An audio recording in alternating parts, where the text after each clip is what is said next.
الحمد للہ وکفیٰ والصلاة والسلام علی من لا نبی بعد اما بعد۔ قال، فرمایا رسول اللہ صلی اللہ علیہ وسلم، آپ علیہ السلام نے امرتو، مجھے حکم دیا گیا، ان اس بات کا، اقاتلا کہ میں جنگ کروں، الناسا لوگوں کے ساتھ، حتیٰ یہاں تک، یشہدو کہ وہ گواہی دیں، ان اس بات کی، لا نہیں ہے، الہ معبود الا مگر اللہ، اللہ ہے، وا اور انا گواہی دیں اس بات کی کہ محمدن محمد رسول اللہ اللہ کے رسول ہے، وا اور یقیمو قائم کریں الصلاۃ نماز کو، وا اور یوتو ادا کریں الزکوٰۃ زکوٰۃ کو، فَإِذَا پس جب، فعلوا وہ کریں، ذالکا ان کاموں کو، آساموں محفوظ کر لیں گے، منی مجھ سے، دماءہم اپنے خونوں کو، واموالہم اور اپنے اموال کو، الا مگر بحق الاسلام اسلام کے حق کے ساتھ، وا اور حسابہم ان کا حساب، علی پر، اللہ تعالی اللہ تعالی کے ذمہ ہے۔ قال رسول اللہ صلی اللہ علیہ وسلم، آپ علیہ الصلوۃ نے ارشاد فرمایا، امرت ان اقاتل الناس حتی یشہدوا ان لا الہ الا اللہ وان محمدن رسول اللہ۔ آپ علیہ الصلوۃ فرماتے ہیں کہ مجھے حکم دیا گیا ہے اس بات کا کہ میں جنگ کروں یہاں تک کہ لوگ گواہی دیں اس بات کی کہ کوئی معبود نہیں مگر اللہ تعالیٰ، اور گواہی دیں اس بات کی کہ محمد اللہ کے رسول ہیں، اور نماز کو قائم کریں اور زکوٰۃ کو ادا کریں۔ پس جب وہ یہ کام کرنے لگیں تو وہ مجھ سے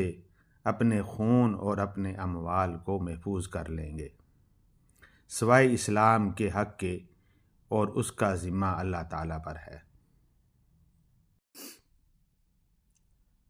تشریح۔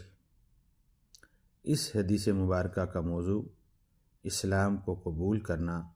اور سلامتی میں داخل ہونا ہے۔ حج 9 ہجری میں فرض ہوا تو جناب صدیق اکبر رضی اللہ تعالیٰ عنہ صحابہ کرام رضوان اللہ اجمعین کے ہمراہ ایک قافلے کی شکل میں اس فرض کی ادائیگی پر روانہ ہوئے تو سورہ توبہ کی ابتدائی 6 آیات کا نزول ہوا، جس کا متن اس حدیث مبارکہ سے ملتا جلتا ہے۔ اس حدیث مبارکہ سے ہمیں جہاد کے 3 اصولوں کا پتہ چلتا ہے۔ سب سے پہلے لوگوں کو دین اسلام کی دعوت دی جائے، اگر وہ دعوت قبول کر لیں اور کلمہ طیبہ کا اقرار کر لیں تو اس کے بعد اسلام کی بنیادی چیزوں پر عمل کرنا ان پر فرض ہوگا، اور اگر وہ عمل نہ کریں تو ان سے جنگ کی جائے گی، جیسا کہ سیدنا صدیق اکبر رضی اللہ عنہ نے منکرین زکوٰۃ کے خلاف جہاد کیا اور فسادیوں اور منحرفین کے خلاف جنگیں لڑیں۔ مدرجہ بالا حدیث کی روشنی میں نافرمانوں سے قتال کا حکم دیا گیا۔ اسلام کا لائے عمل ہمیشہ یہ رہا، نمبر 1، اسلام قبول کرو اور مسلمان ہو جاؤ، نمبر 2، اسلام کی بالادستی کو تسلیم کرو اور جزیہ دو، نمبر 3، میدان میں آؤ، تلوار سے فیصلہ ہوگا۔ ہاں، اگر وہ توبہ کر لیں اور نماز قائم کریں اور زکوٰۃ ادا کریں تو ان کا راستہ چھوڑ دو، یقیناً اللہ تعالیٰ بہت بخشنے والا مہربان ہے۔ وہ اہل کتاب جو اللہ اور قیامت کے دن پر ایمان نہیں لاتے، اللہ کی اور اس کے رسول کی حرام کردہ چیزوں کو حرام نہیں سمجھتے، دین حق کو قبول نہیں کرتے، ان سے جنگ کرو یہاں تک کہ وہ خوار ہو کر اپنے ہاتھ سے جزیہ ادا کرے۔ اللہ تعالیٰ کا دستور رہا ہے کہ نافرمانوں کو ختم کر دیا جائے۔ پہلی امتوں میں نافرمانوں کو عذاب الہی ختم کرتا تھا، مثلا حضرت نوح علیہ السلام کی قوم اور آل فرعون کو غرق کرنا، قوم عاد کو آندھی کے عذاب سے گھیر لینا،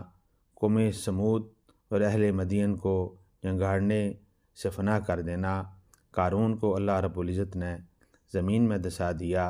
امت محمدی صلی اللہ علیہ وآلہ وسلم پر اللہ کا خاص احسان ہوا کہ نافرمانوں پر عذاب الہی نازل نہیں ہوا مگر دین کی بقا اور پھیلاؤ میں آنے والی رکاوٹوں کے بارے میں جہاد و قتال کا حکم دیا۔ ارشاد خدا بندی ہے وَقَاتِلُوهُمْ حَتَّى لَا تَكُونَ فِتْنَةٌ وَيَكُونَ الدِّينُ لِلَّهِ، اور تم ان کافروں سے لڑتے رہو یہاں تک کہ فتنہ باقی نہ رہے اور دین پورے کا پورا اللہ کا ہو جائے۔ اسلام کا حق ایمان کامل ہے، اگر کوئی منافق ہے تو یہ اس کا اور اللہ کا معاملہ ہے، کسی کے ایمان کی جانچ کرنے کا کسی کو کوئی حق نہیں۔ سیدنا اسامہ بن زید رضی اللہ عنہ ایک معرکے میں ایک شخص جب قتل کرنے لگے تو اس شخص نے کلمہ طیبہ پڑھ لیا، تو آپ نے پھر بھی اس شخص کو قتل کر دیا۔ جب آپ علیہ السلام کو اس معاملے کا علم ہوا تو آپ نے حضرت اسامہ سے وجہ دریافت فرمائی، تو اس پر حضرت اسامہ نے فرمایا اے اللہ کے رسول صلی اللہ علیہ وسلم، اس نے ہتھیار کے خوف سے ایسا کہا تھا۔ آپ علیہ السلام نے فرمایا حلا شققت قلبہ، بھلا تو نے اس کا دل کیوں نہ چیر لیا، حتیٰ کہ تجھے معلوم ہو جاتا کہ اس نے اس وجہ سے کہا تھا یا کسی اور وجہ سے۔